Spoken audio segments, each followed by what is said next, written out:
지금부터 후쿠시마 오염수 방류 관련 브리핑을 시작하겠습니다. 먼저 박구현 국무 1차장께서 오염수 방류 대응 전반에 대해 설명하시겠습니다. 네, 안녕하십니까. 국무 1차장입니다. 이번 주 초에 한 언론에서 후쿠시마 원전 오염수 10가지 괴담 자료집에 포함된 국가별 삼중수소 통계의 기준 연도가 다른 것을 두고 우리 정부가 우리나라가 일본보다 삼중수소 배출량이 더 많은 것처럼 보이도록 기준 연도를 의도적으로 다르게 설정했다 하는 의혹을 제기한 게 있습니다. 해당 언론에서는 일본이 2011년 사고 이후에 가동을 전면 중단했던 그 원전을 2015년부터 단계적으로 재가동 중이며 올해 기준으로 총 33개 원전을 가동 중이다. 따라서 최근으로 올수록 일본의 가동 원전의 숫자가 늘어나 삼중수소 배출량도 늘었을 거라고 추정을 한 후 우리 정부가 삼중수소 배출량 통계의 기준 연도를 일본은 19년으로 우리나라는 22년으로 잡은 목적이 일본의 삼중수소 배출량을 축소하기 위함이라는 결론을 지었습니다. 정부에서 제공한 통계에서 일본 삼중수소 배출량은 19년 기준 175조 베크렐, 우리나라 배출량은 22년 기준 214조 베크렐로 기준 연도가 달리 표기된 것은 맞습니다. 그렇지만 이렇게 된 것은 정부가 각 국가별로 가장 최근에 공개한 자료 중 신뢰할 수 있는 자료를 국민들께 공개한 것이지 통계상 착시를 주기 위해서 일부러 타이밍을 또는 연도를 달리 표기하거나 그렇지는 않았다는 걸 말씀을 드리고요.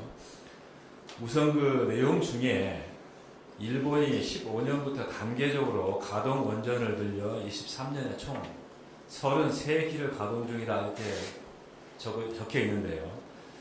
정부가 파악하고 있는 것은 현재 일본은 33기가 아닌 10기를 지금 가동 중에 있고요. 그 다음에 19년부터 지금까지 추가 가동을 시작한 원전은 1기인 것으로 파악을 하고 있습니다. 따라서 해당 보도가 근거하고 있는 그 기본적인 사실관계가 참이 아닙니다. 또한 이 보도에서 제안한 것처럼 기준 연도를 19년으로 동일하게 놓게 보더라도 우리나라의 삼중수소 배출량이 일본보다 많다는 사실은 변함은 없습니다. 다시 말해 해당 보도에서 제기한 의혹은 모두 사실과 다릅니다. 두 번째로는 그 지난 화요일 한 언론에서 2010년부터 올해까지 한국원자력안전기술원 해양방사능조사 보고서에 대한 분석 결과를 보도하면서 그 세슘 137 농도가 인체에 심각한 수준은 아니지만 2015년에 기존 농도 대비 50% 증가한 수치가 나타난 적이 있고 이는 기존 농도보다 증가한 수치로 일본 원전 사고가 우리 해역에 영향을 준 증거다라고 하는 그 언급이 있었습니다.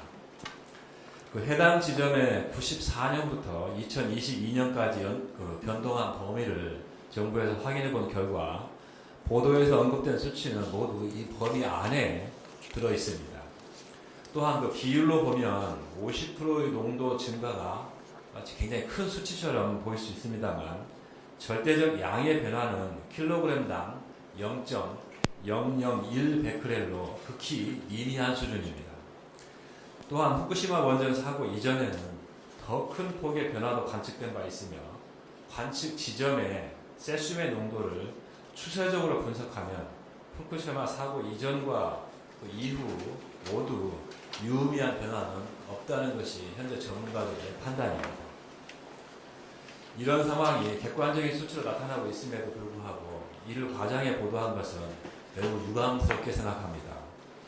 특히 그 일본 해역에서 발생한 방류나 어떤 그 배출 행위로 인해서 이게 한국 해역에 영향을 주느냐 안 주느냐는 저희 그 수산물 보호 관점에서 굉장히 중요한 이슈이기 때문에 이건 정부도 그렇지만 언론이나 다른 전문가분들께서도 그걸 인용하거나 해석을 하시거나 평가를 하실 때는 정확한 팩트에 입각해서 해주시는 게 굉장히 중요합니다. 따라서 보도에 언급된 그 두 개 지점의 수치가 일본 원전 사고로 인해 우리 해역에 영향을 준 거라는 것은 적절치 않고 국민들께 잘못된 인식을 심어줄 수 있는 보도는 자제해 주실 것을 다시 한번 당부드립니다. 이상입니다. 네, 다음 박성훈 해수부 차관께서 우리 해역 수산물 안전관리에 대해 설명하시겠습니다. 네, 8월 3일 기준 우리 수산물에 대한 안전관리 상황을 말씀드리겠습니다. 어제까지 추가된 생산 단계 수산물 방사능 검사 결과는 총 60건, 금년 누적 2,731건이었습니다. 전부 적합입니다. 어제까지 추가된 육행 단계 수산물 방사능 검사는 총 32건, 금년 누적 3,150건입니다. 전부 적합입니다. 수입 수산물 방사능 검사 현황입니다. 8월 1일에 실시한 일본산 수입 수산물 방사능 검사는 10건, 금년 누적 3,244건이고 방사능이 검출된 수산물은 없었습니다. 해수욕장에 대한 긴급 조사 현황입니다. 8월 3일 기준 추가로 조사가 완료된 충남 대천, 전북 변산 및 선유도 3개소 해수욕장 모두 안전한 수준으로 확인되었습니다. 나머지 해수욕장에 대해서도 분석이 완료된 결과를 알려드리겠습니다. 해양 방사능 긴급 조사 현황입니다. 어제까지 남도, 남서, 남중, 서남해역 등 연안과 원근의 세슘 36개 점정과 삼중수소 47개 점정 분석이 완료되었습니다. 모두 안전한 수준으로 확인되었습니다. 다음으로 해양 방사능 조사 절차와 현장의 모습을 상세히 소개하는 영상을 준비했습니다. 아직 못 보신 분들이 많으시리라고 생각을 합니다. 잠시 영상을 보시겠습니다. 정부는 우리나라 바다의 방사능 물질을 정기적으로 조사해 바다의 안전을 지킵니다. 해수, 토적물, 해양 생물을 대상으로 해양 방사능 농도를 측정하기 위한 조사입니다. 해양 방사능 조사는 단순히 바닷물만 측정하는 것이 아닙니다. 해수 중에서도 윗부분인 표층과 아랫부분인 중층, 저층을 나눠서 수심별로 정밀하게 조사합니다. 여기에 깊은 바닷속의 퇴적물과 어패류 등의 해양 생물까지 방사능 조사의 대상은 다양합니다. 정부는 정기적으로 가까운 해안부터 300km 떨어진 먼 바다까지 방사능 조사를 해왔습니다. 현재 해양의 92개 지점에서 정기적으로 방사능 물질을 조사하고 있으며 국민이 안심할 수 있도록 조사 지점을 200개로 확대할 예정입니다. 해수는 표층 조사를 기본으로 하고 동해, 서해, 남해의 10개 지점에선 해수의 중층과 저층까지 방사능 물질을 조사합니다. 수층별로 해수를 따로 채취하는 이유는 표층과 중층, 저층에 대한 해양 방사능 농도의 차이가 있는지를 알아보기 위해서입니다. 서해와 남해는 수심이 낮은 반면 동해는 최대 수심이 3,000m 이상 됩니다. 조사 정점마다 특성이 다르고 깊이마다 방사능 농도가 달라 수층별로 방사능 조사를 진행합니다. 그렇다면 해수의 방사능 조사는 어떻게 이루어질까요? 특정 기계를 장착을 해서 실험실에서 그 기계가 어떤 수심까지 도달했는지를 알 수가 있고요. 그래서 저희가 원하는 수심에서의 해수를 채취할 수 있는 것입니다. 해수를 채취한 후엔 방사능 조사를 위해 이동 준비를 합니다.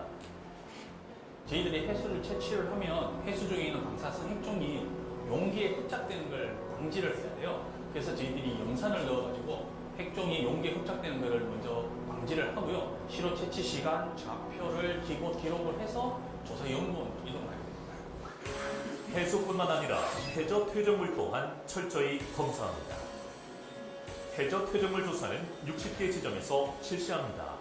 인공 방사능의 대표 물질인 세슘과 플루토늄 그리고 스트론튬 등을 대상으로 합니다.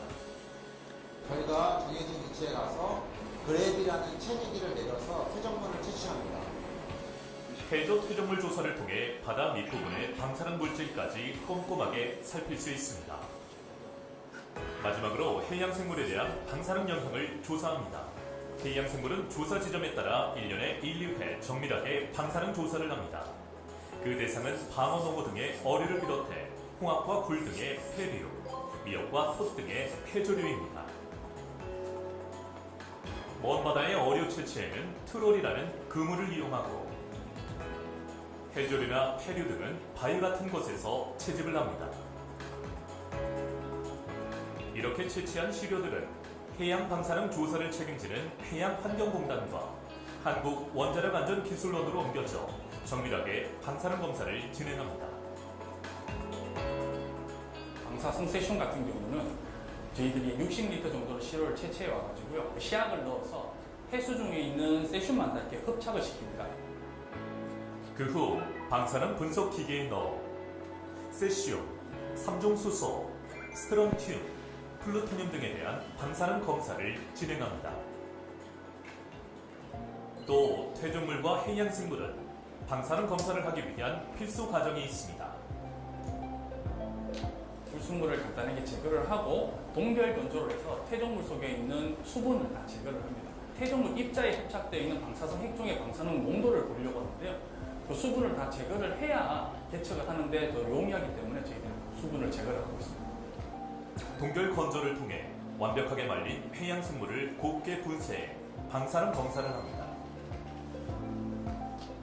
후쿠시마 원전사고 이전에 비해서 일정한 수준 이상으로 높아지는 그런 결과값을 아직 찾지는 못했는데요. 앞으로도 저희들이 분석해낸 결과를 국민들에게 지속적으로 제공할 수 있도록 노력을 하겠습니다. 국민들의 안심과 해양의 안전을 위해 정부의 정밀한 방사능 조사는 계속됩니다.